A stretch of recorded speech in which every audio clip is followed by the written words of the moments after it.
جی مشہور ہوا. اس میں کچھ MNAs تھے, کچھ MPs تھے, اور کرتے کرتے پھر حلیم خان گروپ بھی سامنے آ گیا. جو یہ وہ لوگ ہیں جو PTI کی حکومت نے ان کا بھی ایک طرح کا ٹھٹھا اڑایا, تمسخر اڑایا. ابتداً اپوزیشن کو عدم اعتماد کی تحریک پیش کرنے کی جو ترغیب دی وہ جہانگیر ترین گروپ نے دی کہ ہم آپ کے ساتھ ہیں اور آپ تحریک پیش کریں. اور جب اپوزیشن کو یقین ہو گیا کہ ہمارے پاس مطلوبہ تعداد موجود ہے اور ہم بآسانی وزیر اعظم کے خلاف عدم اعتماد کی تحریک کو کامیاب کر سکتے ہیں, تو 8 مارچ کو غالباً انہوں نے اسپیکر پیش کر دی تحریک عدم اعتماد 144 ممبران کے دستخطوں سے تحریک پیش کر دی اور اسمبلی کا اجلاس بلانے کی بھی درخواست. جی. اب کانسٹیٹیوشن میں یہ سارا پروسیجر جو ہے وہ لکھا ہوا ہے کہ جب کسی وزیر اعظم کے خلاف تحریک عدم اعتماد پیش ہو جائے تو 14 دن کے اندر اسمبلی کا اجلاس بلانا اور اجلاس بلانے کے بعد 7 دن کے اندر تحریک عدم اعتماد کو کنکلوڈ کرنا ہے. جی تو آپ بات کریں. اچھا, جب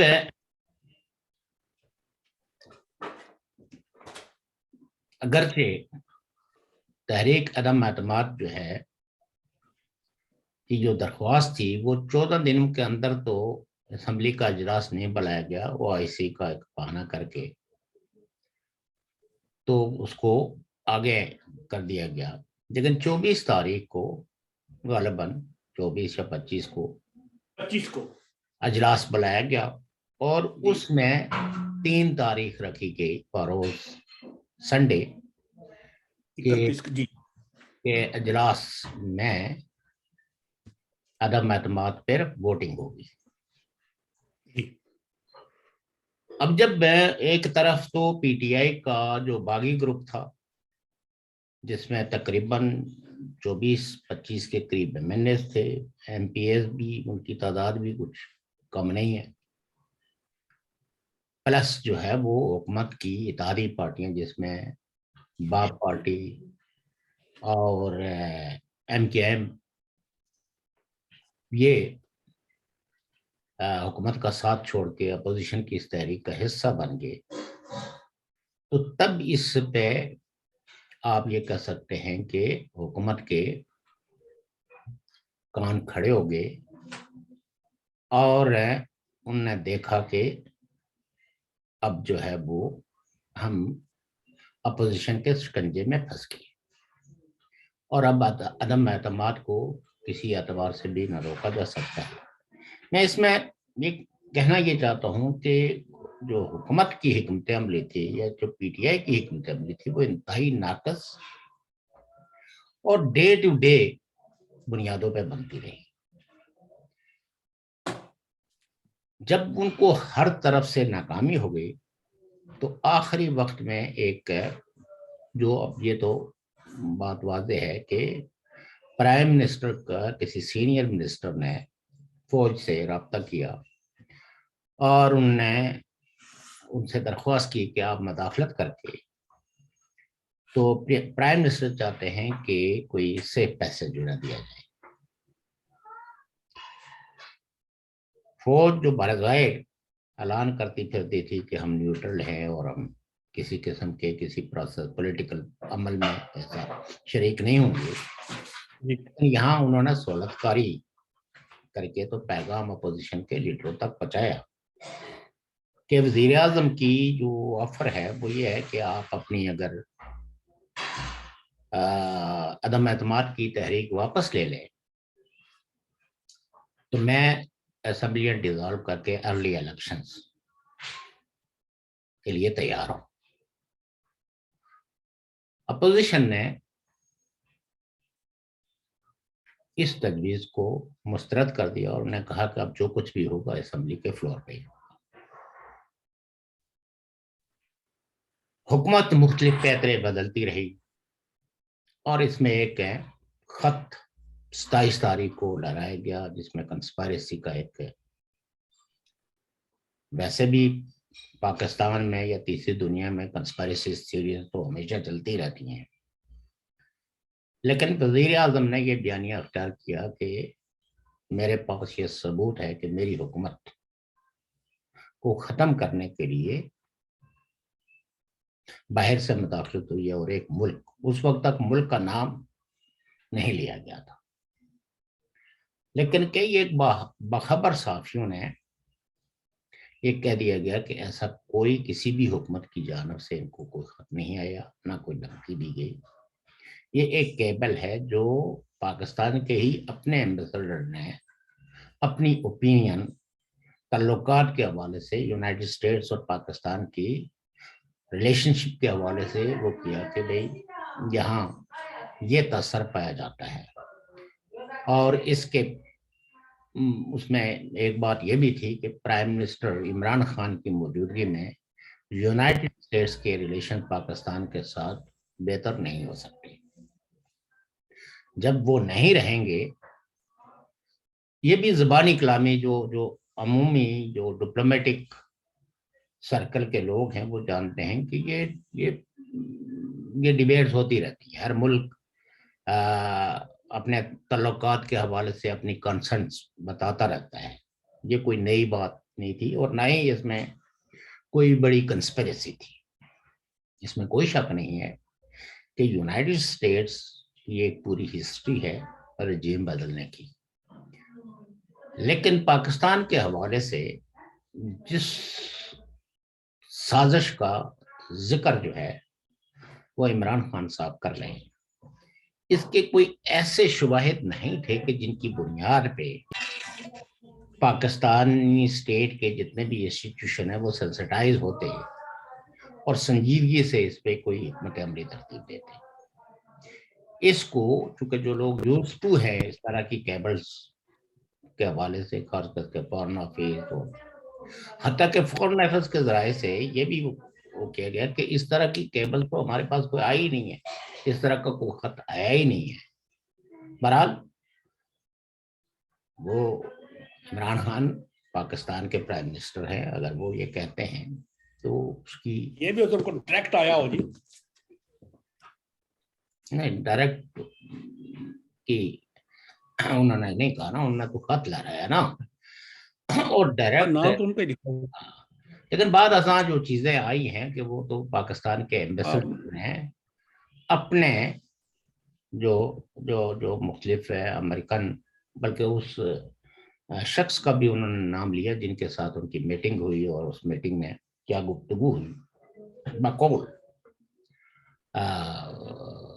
لوگوں کے،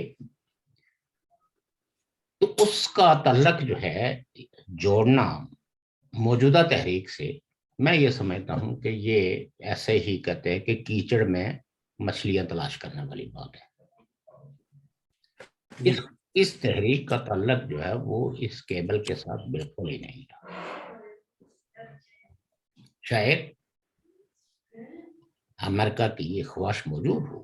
کیونکہ پاکستان ان کا ایک بڑا پرانا دوست، اتحادی اور بڑا ٹرسٹ وردی، اور امریکہ ہمیشہ ہمارے ساؤتھ ایشین ریجن میں جس ملک کو سب سے زیادہ امریکہ نے امریکن خارجہ پالیسی کے اندر رلائے کیا ہے وہ پاکستان ہے۔ باقی ملکوں کا تو اس سفر کے دوران کوئی تعلقات بنے یا زیادہ تعلقات میں جو ہے وہ پیار محبت بڑھا، لیکن پاکستان کا امریکہ کے ساتھ تعلق جو ہے وہ اپنے قیام کے وقت سے ہی ہے۔ جب لیاقت علی خان نے سوویت یونین کی انویٹیشنز کو جو پہلے آئی تھی اس کو چھوڑ کے تو وہ امریکہ چلے گئے، تو سر جنگ کے عہد میں بھی پاکستان کی اور امریکہ کی بہت گہرے تعلقات تھے، اور ان کے ایک اسٹریٹجک پارٹنر کی حیثیت سے پاکستان اس خطے میں وہ تمام کاروائیاں کرتا رہا جو امریکہ کی فورن پالیسی کا ایک نقطۂ مسقط تھا ساؤتھ ایشیا کے حوالے سے. اینی ہو، اب آپ یہ دیکھیے کہ جو اسپیکر ہیں انہوں نے 3 اپریل کی ڈیٹ رکھی تھی کس کے لیے؟ عدم اعتماد میں ووٹ. اعتماد کے لیے. اس سے پتہ کیا چلتا ہے کہ حکومت جو ہے وہ آخری وقت تک بھی کلیئر نہیں تھی، اور آخر میں جب انہوں نے دیکھ لیا کہ کل تو ہم فرق ہو جائیں گے تو دین اسپیکر نے ایک جو نیولی اپائنٹڈ لا منسٹر ہے ان کی قرارداد انٹروینشنز پہ، قرارداد نہیں، it was a intervention, okay, انہوں نے بات کی کہ یہ جتنی بھی اپوزیشن ہے اور خاص کر کے وہ جو 197 پیپل ہیں، ایم این ایز ہیں، منتخب نمائندے ہیں، یہ انڈر کلاس 5 کے تحت لائل سٹیزن نہیں ہے، یہ اس کنسپیریسی کا پارٹ اینڈ پارسل ہے، لہذا ایسے میں آج ووٹیشنز نہیں ہو سکتی. جو ہی وہ بیٹھے تو ہونا تو یہ چاہیے تھا، کیونکہ جو ہاؤس کا کسٹوڈین ہوتا ہے وہ دوسرے فریق کی بھی کوئی بات سنتا ہے، اس پہ کوئی ڈیبیٹ کراتا ہے. انہوں نے کوئی ڈیبیٹ نہیں کی، کوئی ڈسکشن نہیں کی، انہوں نے ایک لکھا ہوا میسج پڑھا اور وہاں تک پڑھا کہ انہوں نے یہ بھی بتا دیا کہ جی یہ آرڈر جو میں اس اسمبلی کا جو اجلاس ہے اور عدم اعتماد کی اس تحریک کے خاتمے کا اعلان کرتا ہوں، اور نام پڑا اس شخص کا جو اس وقت موجود نہیں تھا. ٹھیک ہے، وہ اسپیکر ہے اور اسمبلی کا اجلاس وعدہ معاف گوا ہمیشہ پاکستان میں بنتے ہیں. تو اس کے بعد میرے خیال میں ودن آورس پرائم منسٹر نے ایڈوائز بھیجی پریزیڈنٹ کو اسی وقت جی کے، اور اسمبلی ڈیزالو ہو گئی، حکومت ختم ہو گئی. اور حتیٰ کہ آپ یہ دیکھیں کہ کیبنٹ ڈویژن نے نوٹیفیکیشن جاری کر دیا کہ پرائم منسٹر ڈی نوٹیفائی ہو گئے ہیں، وزیر بھی مشیر بھی، اور اس پہ سپریم کورٹ نے بھی 100 موٹو ایکشن لے لیا اور اجلاس یعنی اتوار کے دن ہی سپریم کورٹ کے تالے کھلوا کے تو 3 رکنی بینچ بیٹھا. انہوں نے اس صورتحال پہ غور کیا اور ایک شارٹ آرڈر جاری کیا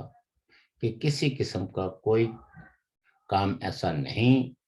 کوئی بھی ادارہ کرے جو کانسٹیٹیوشن کی مرضی اور منشا کے خلاف ہے، اور اجلاس دوسرے دن کے لیے ملتوی ہو گیا. آج جو ہے حکومتی جو اگرچہ اب حکومت تو کوئی رہی نہیں ہے، لیکن بابر اعوان صاحب جو ہے وہ حکومت کے نمائندے کے طور پر سپریم کورٹ میں پیش ہوئے اور انہوں نے دلیل یہ دی کہ جی جو اسمبلی کی جو کارروائی ہوتی ہے اس کو یہ کورٹ نہیں سن سکتا.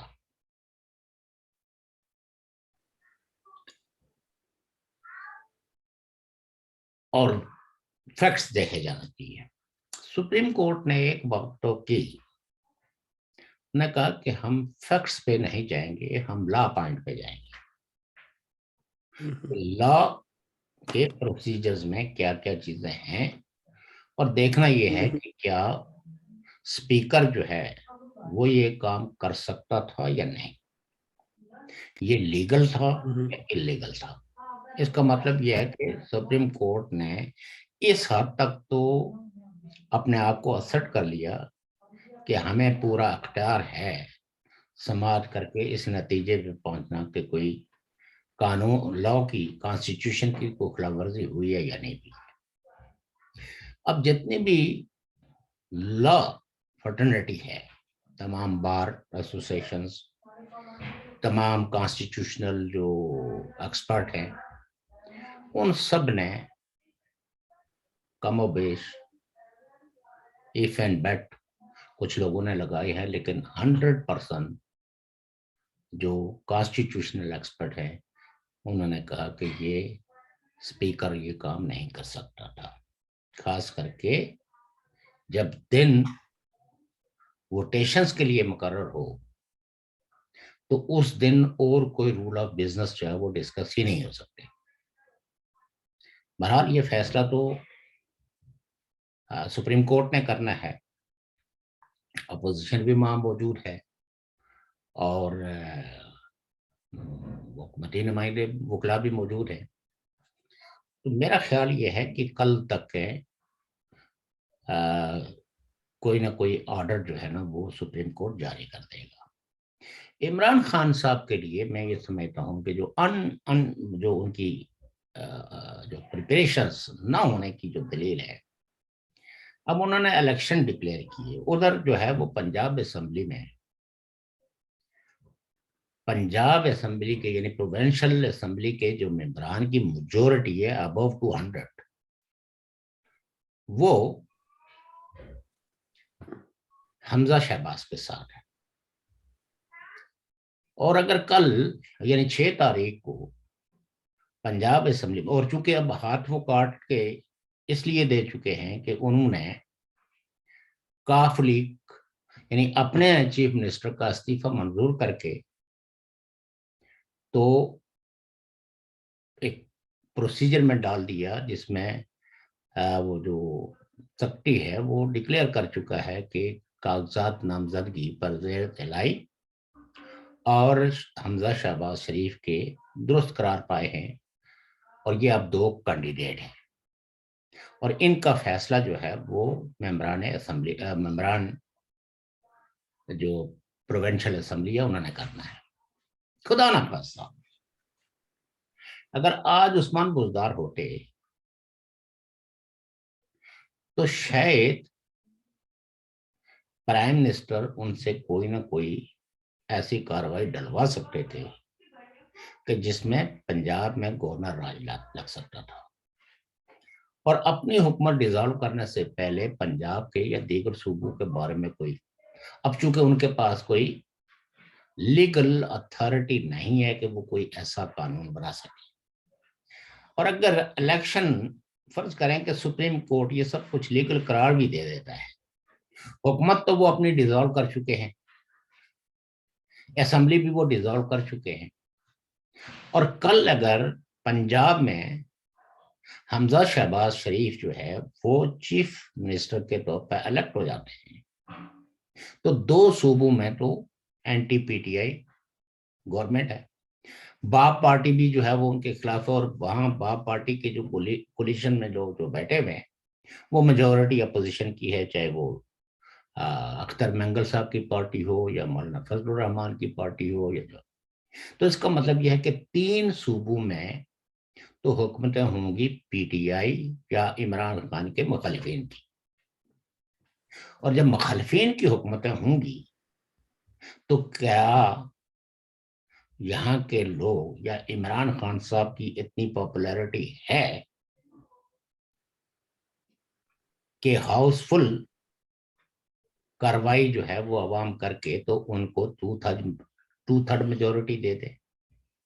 جبکہ یہ سارے تجزیہ نگار جو گراؤنڈ ریالٹی سے بخوبی آگاہ ہیں، ان کی اپنی حکومت کے دور میں بھی لوگ یہی کہتے رہے ہیں کہ مسلم لیگ نون is the most popular party in Punjab, اور پیپلز پارٹی کے بارے میں کسی کو کوئی غلط فہمی نہ پہلے تھی نہ اب ہے کہ وہاں بھی اب جو آئیں گے وہ اینٹی پی ٹی آئی لوگ، چونکہ جو سندھی اسپیکنگ ہے وہاں پیپلز پارٹی جو ہے وہ بڑی آسانی کے ساتھ زیادہ سیٹوں کے ساتھ جیت جائے گی، اور جو اردو اسپیکنگ ایریاز ہیں ان کے جو اتحادی ہیں ایم کے، وہ اپنی کھوئی ہوئی سیٹیں بھی